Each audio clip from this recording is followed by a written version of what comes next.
And welcome to another edition of Guitar Tales. My name is Dave Cohen. Here we are in Season 2, Episode 2. This is the Night of Twos. And I want to take a minute right now to talk about our show, because as I was watching everyone set up, I want to talk a little bit about Riverview Studios. Leading up to every show, there's so much work that goes into it. And I thought we here at Guitar Tales should take a minute and thank all of the fantastic staff here at Riverview. We have people working the sound, people working the cameras. We have an intern behind the camera I'm looking at right now, who's laughing right now. We have sound people. We have direction. We have friend of the show, publicist extraordinaire Scott Engel, and his much, much, much better half, Aaron, here in the studio. There is so much work that goes into the show, and I just wanted to express my true gratitude for all the people who just bring a lot of love into the building, because that's going on everywhere right now. There's just a lot of love, and people are really caring about each other. It's a wonderful thing. This is the second show of Season 2. We are thrilled that we have more guests lined up. On December 10th, we will be taping with Matt O'Ree, who toured with Bon Jovi. That's very exciting. I think he sat in Richie Sambora's role with that band. But right now, I am absolutely thrilled that we have with us, as you know already, Dan Neary. We watched his amazing guitar playing. We're going to take a deep dive into Dan's life. Dan, thank you so much for joining us. How you doing, man? Thank you. We are absolutely thrilled to have you. I appreciate it. I really do. This show's awesome. I'm very happy to be here. We are looking so forward to talking to you. We're gonna have a good time. Dan went through so much to get here. We'll talk about that in a bit. Oh gosh. Oh yeah. It was a replaced belt to get here. It's the life of a musician. But as anyone who watches the show knows, we have to get through something first, and that is 6 Degrees of John Bon Jovi. Okay. All right, so the rules of the game are real simple. There is some connection between you and John Bon Jovi. I need you to get us there. Okay. You ready? I'm ready. Okay. How do you get there? It's pretty simple. My father's girlfriend, Okay. Lori, from Saraville, she went to high school with him. Wait, hold on. Are you going to talk about Club N.A.? I could talk about Club Oh, no, N.A. I thought that's what you were going to say. Go on. No, they just went to high school together. Oh, really? I think they were maybe dated in 7th or 8th grade or something along those lines, and she just knew him growing up, so it's my connection right there. I think it's 1 degree. Is that? You know her, because how do you get closer unless you know him directly? Yeah. You know her, and she knows him, so you're 2 degrees. So you're a solid silver or maybe bronze. I think you're silver. Okay. All right. All right. So you were in a very, very successful band, The Event Horizon. Yep. Okay. We watched you play before. You're going to be one of those guests where I don't want to pick up a guitar because I'll be too intimidated to do so. I want to take a dive into your life. So are you a full-time musician? Do you have a day job? I do have a day job. I work for the county government, actually. What county? Middlesex County. Okay. By day, and by night I'm playing all over the East Coast here. So. Oh, really? So you're not limited to Jersey? No, we play anywhere from New York, Pennsylvania, West Virginia. We play a big college bar out there. We actually get flown down to Florida a few times a year to the Hard Rock Casino down there. So, the one Seminole? Hollywood, yeah. Seminole, Hollywood. I've been to that. They just rebuilt it. That's like the big guitar building that they been advertising everywhere. I was just in Florida, and I think I saw it. It's cool. It's definitely interesting. So, but yeah, we travel all over the place. So. Well, I got to say, you're a little different, because what we've seen so far is, we've had like guest 2, season 1, show 2, episode 2, Big Daddy Abel, full-time musician. Yeah. No day job. Yeah. And he's working, the same sort of region that you're talking about. We had Brian Mackey on, who also, that's all he's got. So my question for you, and today is such a great example, and they don't know why you're laughing yet, but so you were a little bit late today. Why were you late today? I was coming here in a rainstorm, and the belt, my alternator belt, flew off my car. I don't know if it's because I had my wipers on, my heat on, my lights on. Everything was just overworking itself, and Right. I got a little sidetracked. Your belt popped off, and you guys did a roadside repair. Yes, sir. Dad came over. Yeah, he came and got me out of a jam. So Wow, that's something. So you have these challenges. So when I hear about someone a full-time job with the county, that's a 40-hour-a-week job, right? yeah, right. So how do you fit in? Flying all over the place. So, I would imagine each job creates stresses for the other. To a certain extent, but I mean, I gotta admit, I'm very lucky because even when I first started music, trying to do full time, I was always working jobs, dead end jobs, things here and there, warehouse jobs, and getting out at 6, 7 o'clock at night, and then going to a rehearsal. I mean, I'm very lucky to be with the county, and just, it's like a 4 o'clock. I'm out. I get a lot of days off, vacations. Okay. They're very understanding. So. But that's still you're going to get there 8:30? Yeah. All right. So if you're gigging till 1 or 2 in the morning. Oh, there's plenty of those nights. There's Yeah. plenty of nights I'm coming home 4 o'clock, but 3 hours sleep, 2 hours sleep, and going to do it. But I mean, and so far it's working for you. But that's interesting. Scott's in the studio. Scott has a full-time job, and he gigs probably 40, 45 gigs a year, I would guess. He can run out of the back room right now and say you're wrong, Dave, but I think I'm right. He's listening right now. But so how many are you gigging that many times more than that? I'd say we do probably 2 to 3 times a week, and then in the summer it's 4 or 5 times. Friday, Saturday, Sunday, Tuesday nights at Bar A, Beat the Clock. Probably. You're probably pushing over 100. Probably close to 200, honestly. Oh, really? Yeah, I mean, when summer's in, oh my gosh, yeah, it's busy. So that's a big commitment. And you're out of state pretty frequently.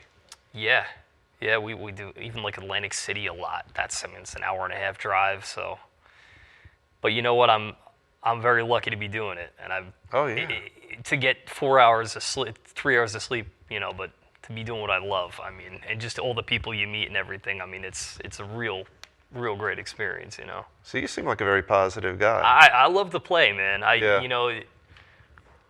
It's the same as when I was 16 or 17 starting out. I still feel the same when I'm on stage. Just love being up there, love pursuing music, Right.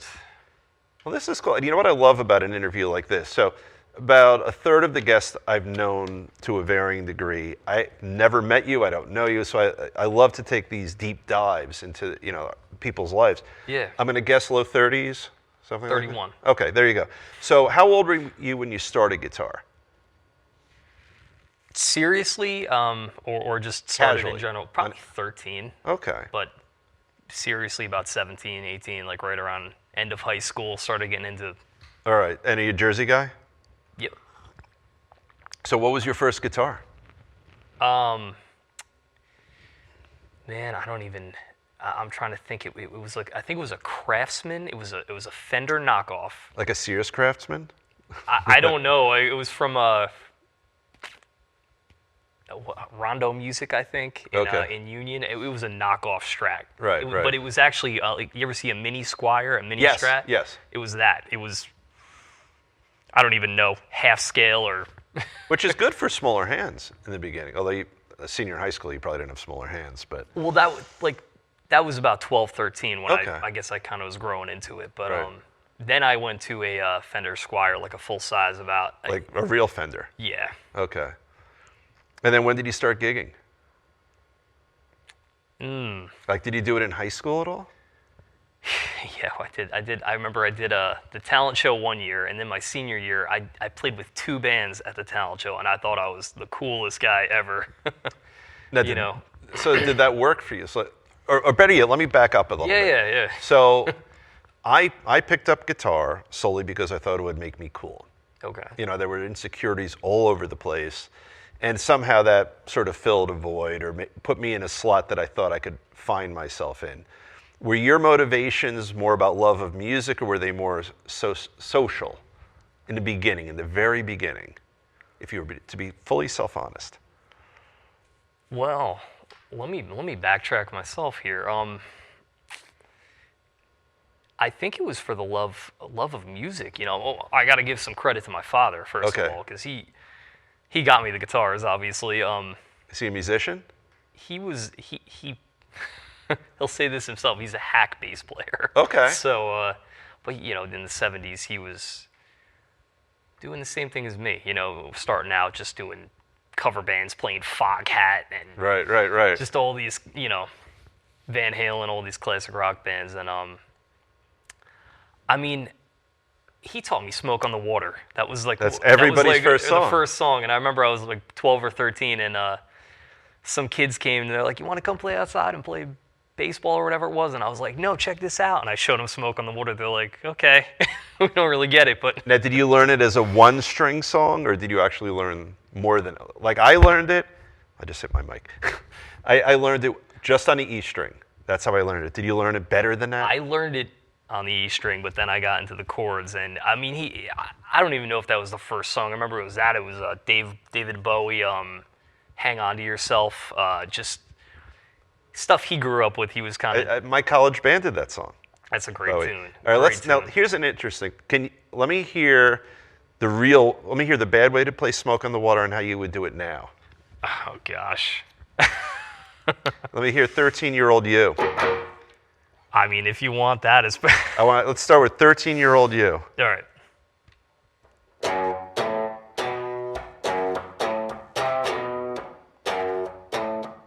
Oh, I like the way you messed up the rhythm a little there. All right, now let's hear it better. I don't even know if I'm playing on the right thing. Yeah.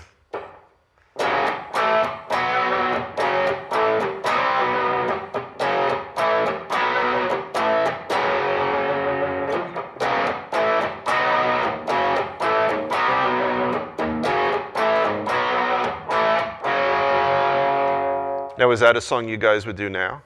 No.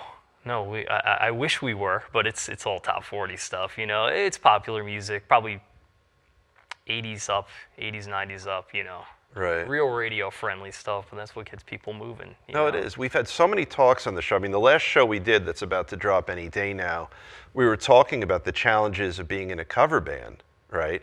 And whether you're going to solely play for your own personal, selfish, artistic needs, or whether you're going to try to selflessly make the people who come watch you be happy. Yeah. Do you feel that struggle ever? Absolutely. Every night I play, you know, it's definitely a tough. It's tough, you know, because I would love to be going out there doing Van Halen and doing all these, but people. Well, first of all, you don't dance too much Van Halen. It's not even that. A big thing about the Event Horizon is we do a lot of medleys. People's attention spans are so short. People are on their phone nowadays in the bar. Right. So we'll do a 90s rock medley with 10 songs in 10 minutes, maybe even more. Yeah, just one into the next, and it seems to get people all taken by surprise with just hanging out and interested That's all night. That's a clever idea. So when a lot of bands do that, but I mean, it's almost like a DJ, you know, a live DJ band. So maybe I'm not exaggerating. Your conflict, your artistic conflict, is not even necessarily I want to play my own stuff, but I would rather play different stuff, right? Yeah. But you still derive joy from playing. Oh, absolutely. You know, you make it your own too.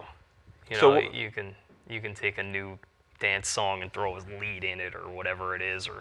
So you guys, your goal, if you're playing a popular song, you don't feel the pressure to make it sound like, say tribute band style. You're going to put your own spin on it? Yeah, I think so. I think within the cover band scene, to do it exactly like the record too. I mean, you want to bring some life into it. You know, you want to bring some feel, you want to make people feel what you're playing, you know, and sense that passion, sense how much you're into it, how much you enjoy it. I think that goes a long. If you're just standing up there, playing, sitting still, you know, it's definitely you know, I don't know. I think about that a lot. I really do. So what are one of your favorite songs that you feel like you've put your own style onto? Give me an example of one. don't know. I really don't know. I'd have to think about that. All right. Do you guys play like really old stuff? No, it's a lot of current stuff, Man, I couldn't tell you. I mean, I really don't know. This is totally on the spot, everybody. Oh, that's okay. It's all good. But that's an interesting thing too, right? Because there's so much in that brain of yours. Like what do you have? Like you guys could probably do what, 3-4 hours? Yeah, usually it's a standard night. I mean, so your set will have what, like 20, 30 songs or more? Easy, yeah. Well, when we do the medleys, I mean, it's probably there's 10 songs in one 10-minute medley. So I mean, we might be doing 60, 70 songs a night. That's a lot, and that's a lot to be swirling around in your head. Yeah. Well, you know what? It's muscle memory though. Once you start doing it, but you're asking me this now. It's like I can't even think like. I think that's a interesting. Song we do. I'm like, yeah. No, like, look, I'm a lawyer, and someone might say, "What's your favorite case you've handled in the last 30 years?" And I would do what you did, right? There's a million cases that I'm very proud of as an attorney I've handled, but then suddenly it'll be a swirl, right? Of all sorts of different cases that will just pop in my brain. Right, yeah. And they won't necessarily get to me.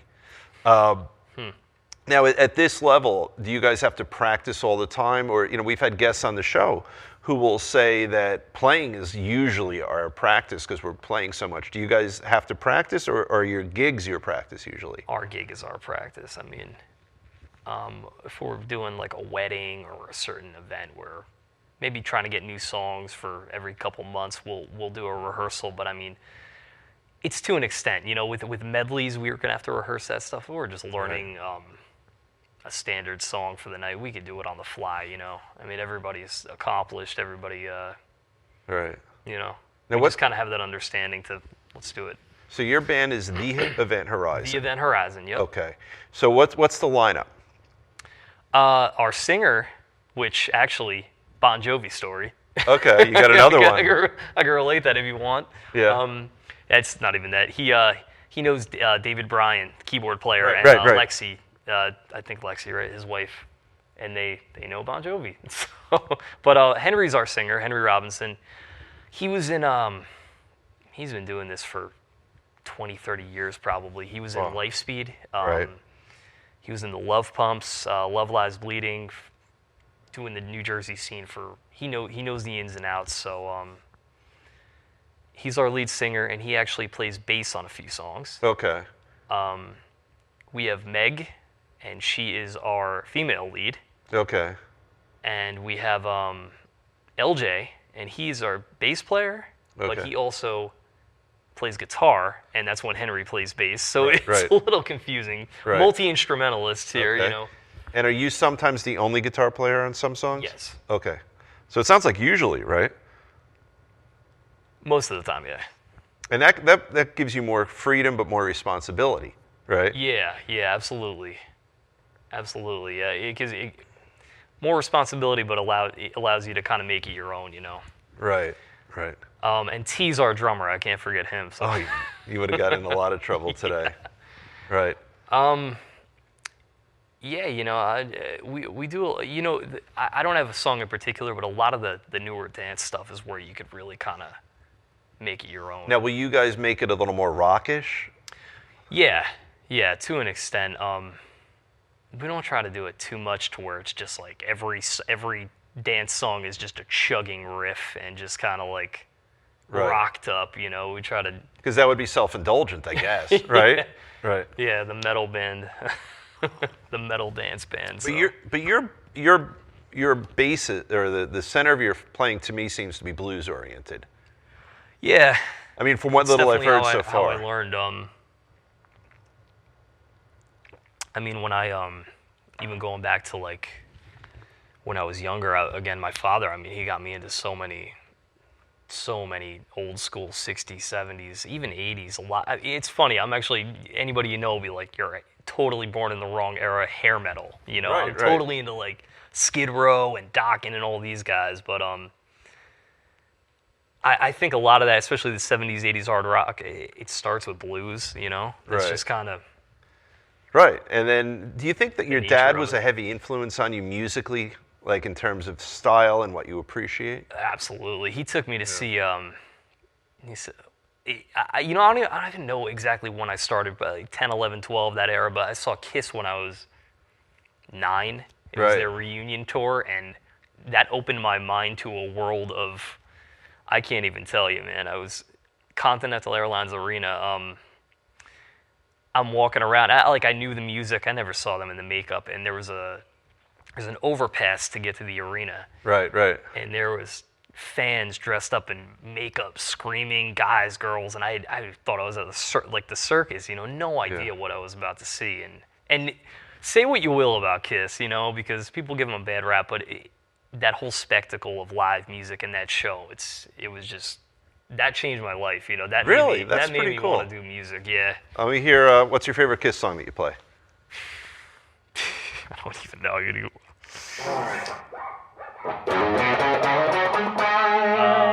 Probably Black Diamond.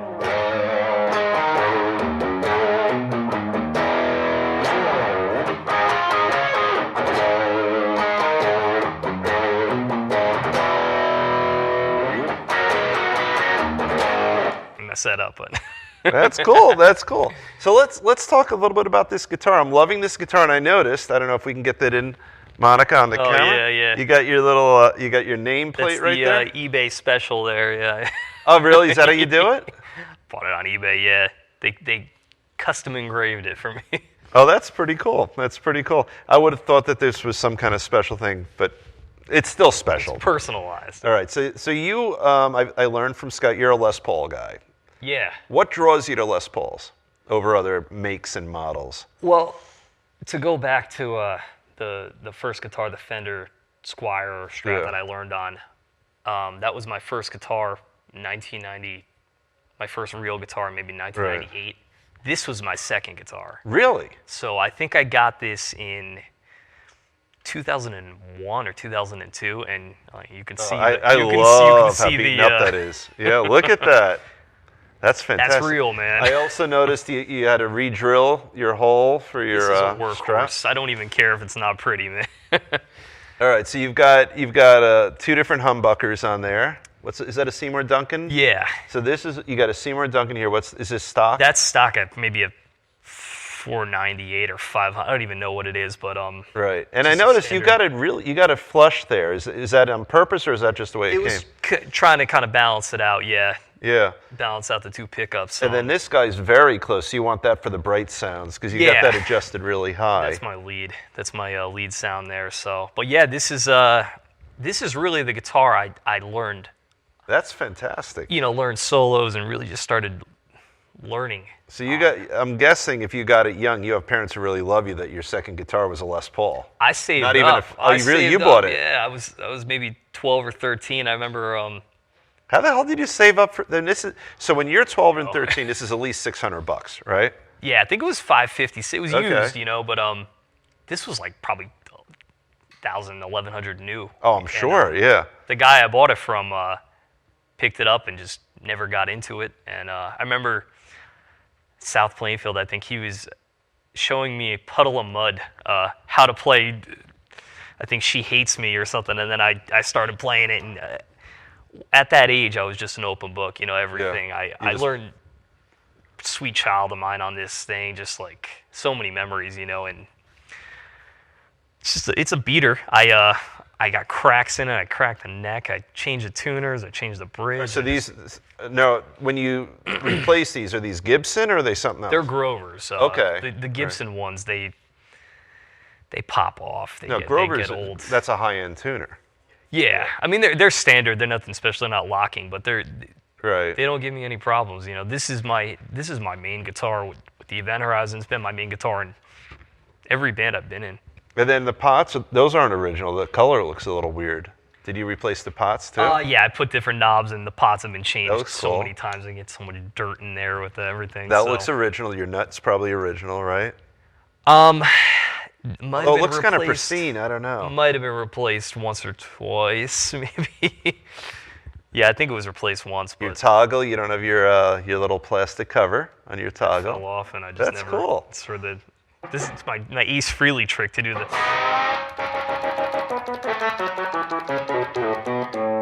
I've never seen that. Oh, we were talking about before the show.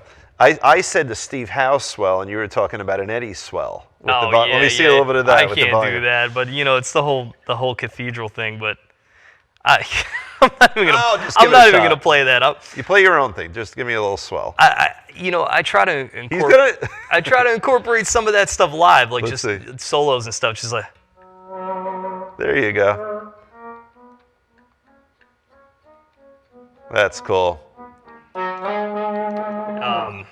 Very cool.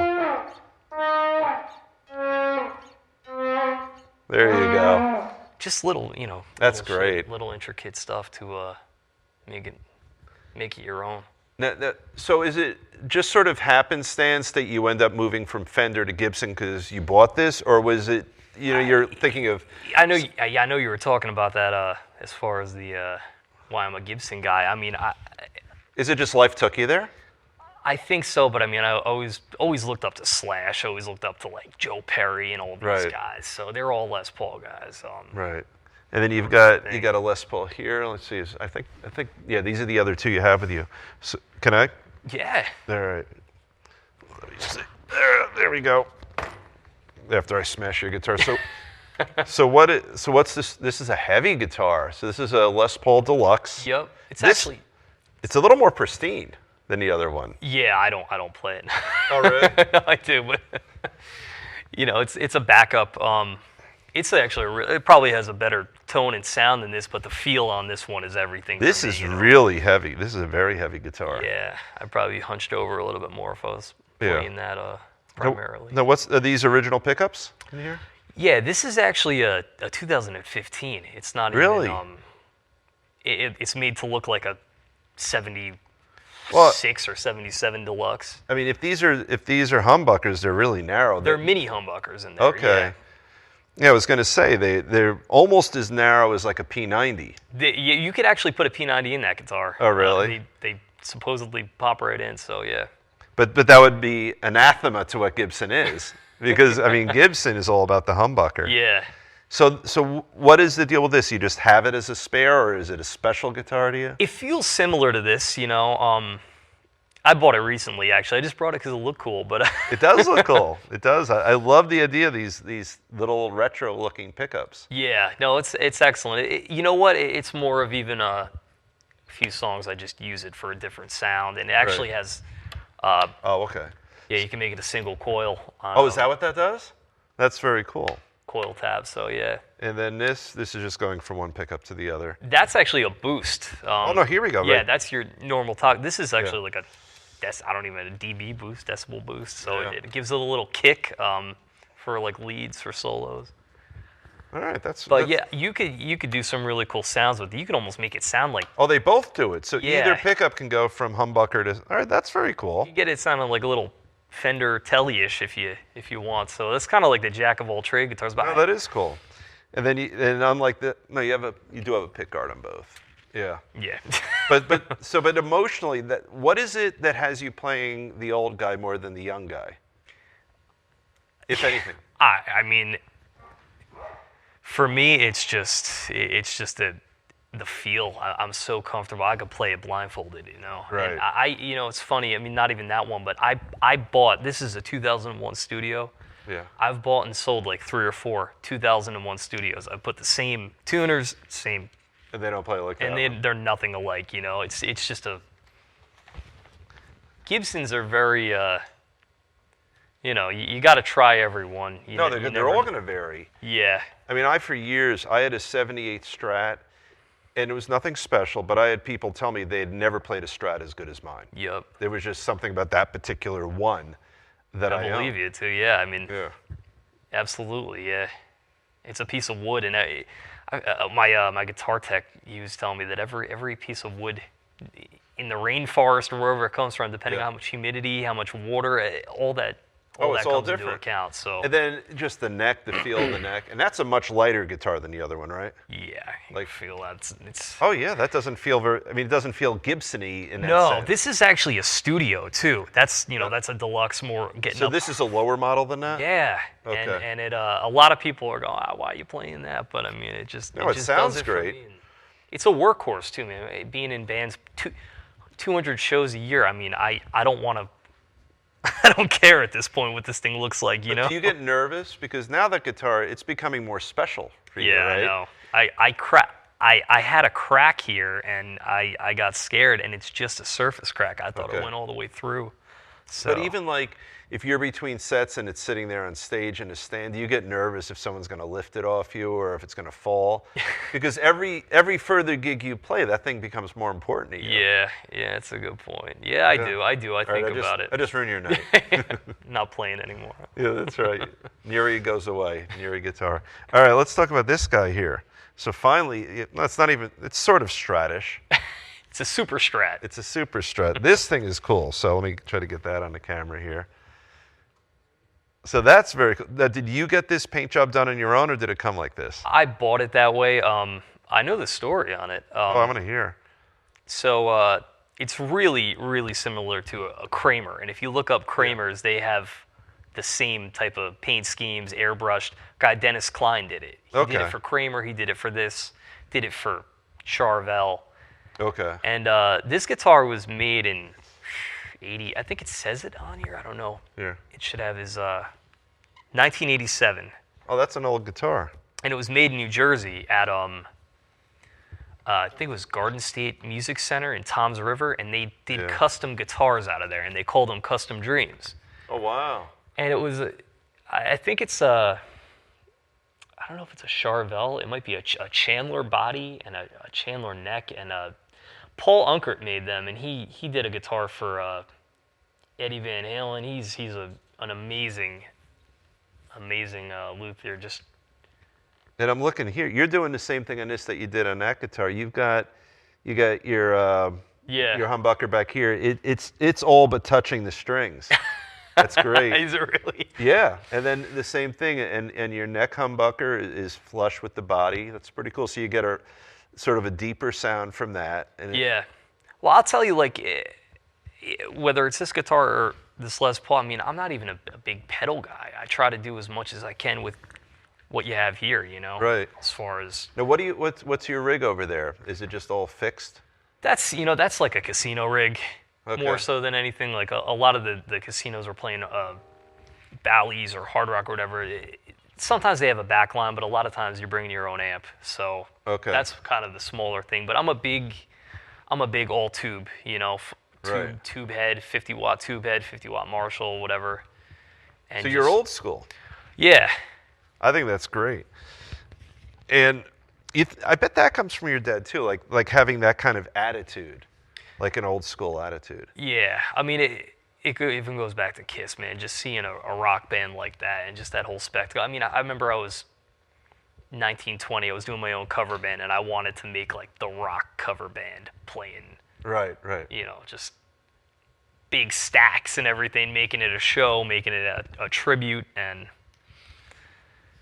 I don't know. That always stuck with me. I think that really followed me through with, and now sound guys hate me if I bring a 100-watt amp along.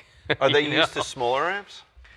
Yeah, I mean everything's so much is digital. People bring in little boards, digital boards, and it's not the same, you know. It's not good. I haven't even looked at your amp. Let me see how far I can go with my mic here. Let's see. So you've got. I'm just dragging my mic. Yeah, you're all right. So that is. It's an Ignator. Thank you, because I could not pronounce that. So what is that now? So tell me about that amp. That's just that looks beautiful. That looks like an old school amp. Yeah, it's actually I think it's just made to look vintage. Right. It's a 15-watt tube amp. It's 15? Yeah, and that's it cranks up pretty good though. So you got a 12 in there, or two? Yeah, 12, just one 12. So I've never heard of a 15 with a 12-inch speaker. That's pretty cool. Yeah, the guy. Bruce Ignator designed that. I mean, he's like a guru with that stuff. He's been doing amp mods and things for years, and it's good.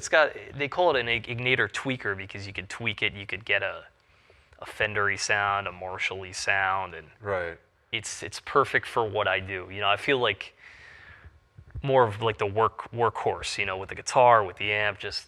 So is that loud enough when you gig to just mic it and you're good to go? Absolutely. I mean, being mic'd, you know, that's why guys use little. Well, like the Fender Princeton. Yeah. The old tube champ amps. I remember, I think Jeff Beck was using a little. I don't know if it was a 10-inch speaker or a 12-inch speaker. It was a little Pro Junior. Right. And the thing is this big, you know. Yeah. And that was actually, I think it was like behind the drum set and behind all the Marshalls and everything. He had a little Fender tube amp. Yeah. Just cranking. But they say that the little Fender tube amps are on half the albums we've listened to. Exactly. Yeah, I believe that. You know. Like Jimmy made the Marshalls famous, or the Sons actually also, but yeah, yeah, the little Fender. Yep. You know, even smaller than the Twin. Like not the Twin Reverb, but just those little guys. Right. That's the Blues Junior, the Pro Junior. Yeah. The Princeton. Yep. Right. Yeah. So now, do you have a lot of amps? Like you have a lot of guitars, or is that? Yeah, I kind of become a gearhead and just try different things. And so what other amps do you have? My main amp. I tell everybody this. Yeah. No, you're not gonna know. Nobody's gonna know. It's a B52. Okay. Now that was a Guitar Center special. Like they brought it in. It was all import parts. It really wasn't high quality. Right. But it was all tube. And I took it to Dennis Kager in Lou Rose Music, and when I was maybe Where's six. Lou Rose? I know Lou Rose. It closed down, but it was right by Sam Ash and Edison on Route 27. It was a couple blocks from there, but that was a mom and pop store, and it shut down. He worked at in the basement. They had an amp repair shop, and he was the guy. He's been working on my stuff for 15 years, so. Okay. But that B52, it was probably the best buy I did because I still use that amp today. So what do you have? What kind of speaker do you have in there? Vintage 30s. It's a head, and then I got a cab. So. Okay. But it's 100 watts. But he upgraded it. Transformers. I don't even know. I'm not even that into that side of it. I mean. Right. But that makes up for what other people use, a lot of pedals and boards and MIDI and all that kind of crap. I always go for a decent gain, you know, and I just a wah pedal, maybe a phaser, a tuner pedal, and just very simple, straightforward rock and roll, you know. So. And what other kind of amps do you have? I have a Marshall JMP from 79, 80, so yeah, that thing cranks. But it doesn't get the same bottom end, you know. Right. And that's a brighter amp, definitely. No, they're known for their volume more than their subtlety. You gotta crank the hell out of that to get, you know. Right. That's the problem. Now, will you experiment with feedback? Will you put your guitar in front of the amp to get a little bit of that? Every now and then, yeah. It's I don't know. It's different with a cover band too, you know. It's you get freedom, but you don't. And I mean, I've done original bands too when I was younger, and the cover band is I'm blessed to be doing it because it's just a steady gig and just getting to travel and see the world and do casinos and getting flown places. It's even weddings and things like that. Like it's this whole other life, you know. Right. That a lot of people wonder about and don't get to see. And so now, when you're on stage, what does that feel like for you? So you know, like let's take like a Wednesday, right? So you're working for the county. You know, you're gonna wear your like khaki pants and your like button-down shirt or whatever you're gonna wear all day, right? You got it. Yeah. You probably have your hair pulled back a little bit. And you're looking conservative, looks odd right? And you're just some dude, right? Yep. And then you go home, you grab a quick dinner, you hop in your car. Hopefully your fan belt or your some other belt doesn't pop off. Tire doesn't fall off. Tire doesn't fall off. And you go to a gig at the Jersey Shore, let's say. You get on stage. What does that feel like for you? Because and the reason I ask is that I heard two things from you, right? So you come on and you truly are organically filled with gratitude about this life. Absolutely. But you also talked a little bit about the fact that you have that struggle, you know, that you're not necessarily playing exactly what artistically you might want to play. But now you're getting on stage. And I really believe that you just approach your whole musical life with gratitude. It was, you know, there was nothing feigned about that. It was real. Yeah. So tell us about that feeling you get when, you know, you've had that full day at work at the county. Well, there's definitely a release, first of all, you know, because you might be stressed out or whatever your day brings you. But once you're on stage, I mean, it's everybody in that band. You know, you're professional. You drop it. You go out on stage, and you're on the clock essentially, but you're also doing what you love to do. So I think there's there's definitely some gratitude there too. When it comes and goes because we do Bar A on Tuesday nights. You're saying Wednesday, Tuesday nights. Tuesday nights are unbelievable in the summer. It's 21 to 25-year-old kids all just having the time of their life there, into the music, into the DJ, into everything going on. So you feel the energy. Absolutely, yeah. But you go into the winter and it's absolutely dead. But at the same time, now you're playing what you want. You get to have a little more leeway. You know, you can take more liberties. You're not so much onto this song into that song into that song. And I think every experience is a little bit different. You know, even every gig. I don't feel like I have the same gig twice. You know, that's very cool. Because I will tell you this. You know, if it were someone from the outside looking in, they might say to you, how can you derive that kind of pleasure from it when you're playing, let's say, the same or a similar set list? Yeah. You know, multiple times. But I would guess that each gig would feel different because you might play it a little differently. There'll be different people in the audience. Yup. And you're in a different mood. Absolutely, yeah. You know, you take some stuff with you on stage too. You know, it's interesting. You know, I really mean that. I feel like I don't have the same gig twice, but I don't know. I feel like I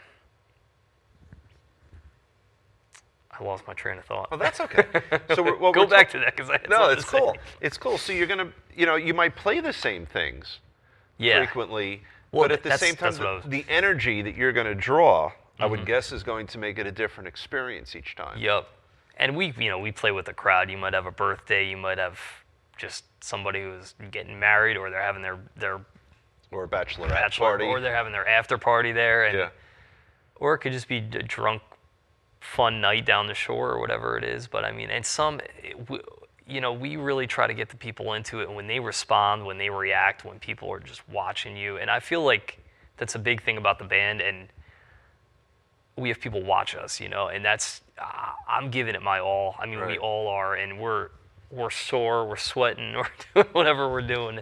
Well, but you're hitting a theme that I've heard from so many folks as recently as our last show that we did our roundtable on, is that the best of the cover bands take their job seriously. Yeah. Yep. And that I like one of the things you said, which is that whatever has happened in your day, you're going to leave that behind, because when you get on that stage, you have a job to do. Yeah. Right? You know, you have a responsibility, you have accountability to the folks you're in a band with, right? Yep. And then you have a responsibility to the people out there who, you know, they have their own issues. They're there to see a show too. Yeah. They might be. You don't know what could happen in their life, and you might make their night that night. You know. Right. Or you could let them forget about their day. Right. Exactly. Yeah. That's why they're out.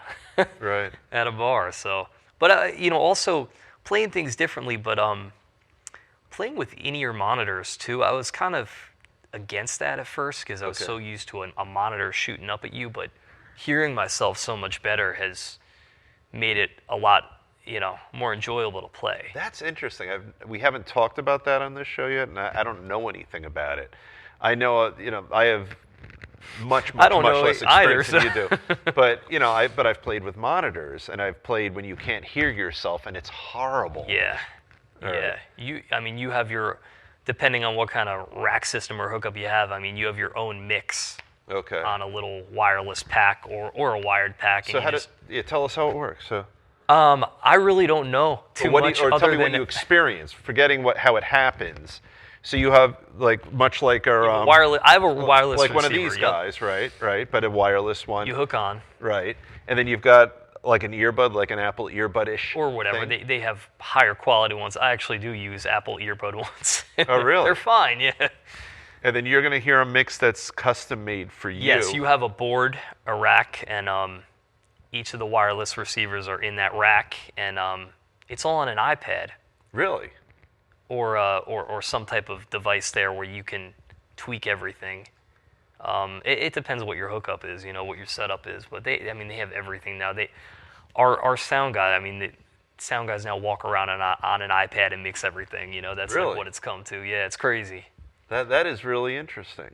But having that mix and being able, every room's different. Being able to turn the lead vocals up a little bit or turn the bass up, it's definitely come in handy, because we use our own sound guys sometimes, but you're at the mercy a lot, and it's a good thing to have. Well, you made a comment earlier that surprised me from my ignorance. Is that, yeah, I mean it, is that sometimes you'll go to a gig, you're not bringing your amp. Yeah. They're going to have an amp waiting for you. Yeah. That's more of the casinos, mostly. Okay. I mean, that's more of like you got union guys. It's a union gig, guys on the clock, and they have a back line. Sometimes you can't touch the stuff. They just want you to plug in and. So you'll have can you put your own board in there? Yeah, I mean, you could touch the amp, but they don't want you moving and plugging in two 12 cabs to it and everything. You could bring your board. It makes life easier if you get something that works. But once do you get like it? I mean, are you. I don't mind it because I mean. Plus the carry. Yes, and I mean half these things, 100-watt amp, and a 412 cab or whatever is overkill. And it's heavy. Yeah. And when you get to be my age, your back won't tolerate that. So, yeah, but that's part of the day in, day out of being in a band like yours. So part of you, I would think. It's a whole other world of it, yeah. Yeah, I mean, part of you would love to bring the amps you love, I would think. But Yeah. part of you is like, all right, thank God I don't have to carry my fucking amp, right? Yeah. Absolutely. So now, do you guys? I feel like you kind of learn. You learn Yeah. how these gigs go. You learn what to expect. You just with experience. And now. think I would imagine if you're going to like a gritty bar, you're bringing your own stuff. If you're going to like more, like I'm sure the Hard Rock, you're probably not bringing your amp to that, right? No. And they'll have a very sophisticated setup, and there's sound people waiting for you. Yep. It's very Orchestrated, I would think. yes. Now, do you guys do you have any originals you mix in? No, we're strictly a cover act. We were talking about working out that, but I mean, it's odd, because going back to the thing and playing the summer versus the winter. I mean, you might be playing a night at a packed bar with people who never heard you, people who want a certain country crowd, a dance crowd, a rock crowd. So it's kind of hard to navigate. And I think that's why we throw a lot of these medleys out to kind of see what works. Right. And then if you have 70 songs, I would imagine you guys are pretty adaptable. Yeah, well, we have more than that, but just on a typical, we're doing essentially 30 songs a night, but just these medleys make it more. But I mean, we have a country medley, hip hop medley, an old school rap hip hop medley, like 2 or 3 rock medleys, an 80s arena rock medley, Guns N' Roses, AC/DC, all that. So. And then we do full songs too. We've all been in this game. I mean, I've been in 15, 20 cover bands probably. Wow. That's a whole other thing. When I was like 2021, I got in my first. You got to fly. Did I get it? I think you did. My first cover band, and that was the whole rock thing I wanted. I actually ran that cover band when I was like 21, and I was booking us for $300-400, and I thought I was on top of the world, and managing it, going to bars, putting up flyers, trying to get them to book us, and I worked my way up to the Event Horizon, just starting to fill in with people, starting to get my name out there, and I played with guys twice my age, when I was probably 3 times my age. I was 21. I'm playing with 60-year-olds doing Led Zeppelin, but that's what I wanted to do and kind of get schooled that way, And a lot of dingy bars, a lot of dive bars. It's good stuff, but you just smiled when you said that, which is cool. Yeah, it was. Now let me ask you this question. I look back at it. It's cool. So as we sort of wind down, yeah, what is on your personal wish list, musically speaking? You're in a great place right now. You're in a fantastic band. I did my YouTube search of you guys. You're fantastic. So you could do exactly what you're doing forever and probably lead a wonderful life. But do you have any specific dreams, goals? I'm always kind of in and out of original music, but I mean, the whole scene is so tough around here. Yeah. Like, I would love to get to a point where I have a studio and I'm just able to make music as I go, as I please, ideas, and not even just originals, just ideas, Right.